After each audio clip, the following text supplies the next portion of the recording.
ఒక మధ్యాహ్నం అక్బర్ చక్రవర్తి తన సభలో ఒక ప్రశ్న వేశాడు. ప్రపంచంలో అత్యంత శక్తివంతమైనది ఏమిటి? సభాసదులు ఒక్కొక్కరు ఒక్కో సమాధానం చెప్పారు.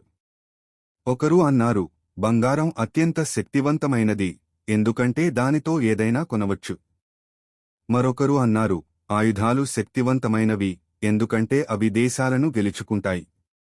ఇంకొకరు అన్నారు, అధికారం అన్నింటికంటే గొప్పది, ఎందుకంటే అది అందరినీ నియంత్రిస్తుంది. అప్పుడు చక్రవర్తి బీర్బల్ వైపు చూశాడు. బీర్బల్ కొద్దిసేపు మౌనంగా ఉండి ఇలా అన్నాడు. మహారాజా, ప్రపంచంలో అత్యంత శక్తివంతమైనది, సరైన సమయంలో చెప్పిన ఒక మృదువైన మాట. సభలోని వారంతా నవ్వుతూ వ్యంగ్యంగా చూశారు.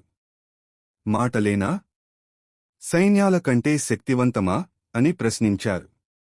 బీర్బల్ కొనసాగించాడు. కోపంగా ఉన్న రాజును సరైన మాటలతో శాంతింపజేయవచ్చు. ఏడుస్తున్న చిన్నారిని ఓదార్చవచ్చు. శత్రువులను కూడా స్నేహితులుగా మార్చగల శక్తి మాటలకు ఉంది. యుద్ధాలను ఆపగలవు, యుద్ధాలను ప్రారంభించగలవు కూడా మాటలే. బంగారం, ఆయుధాలు వాటిని ఉపయోగించేవాడు లేకపోతే పనికిరావు. కాని సరైన మాట తానే ప్రభావం చూపుతుంది. అక్బర్ మెల్లగా తల ఊపాడు.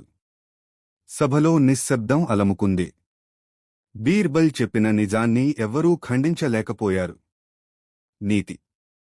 సరైన మాటలు మన జీవితంలో అత్యంత శక్తివంతమైనవి, వాటిని జాగ్రత్తగా ఉపయోగించాలి. 99% మంది చూస్తున్నారు, కానీ సబ్స్క్రైబ్ చేయట్లేదు.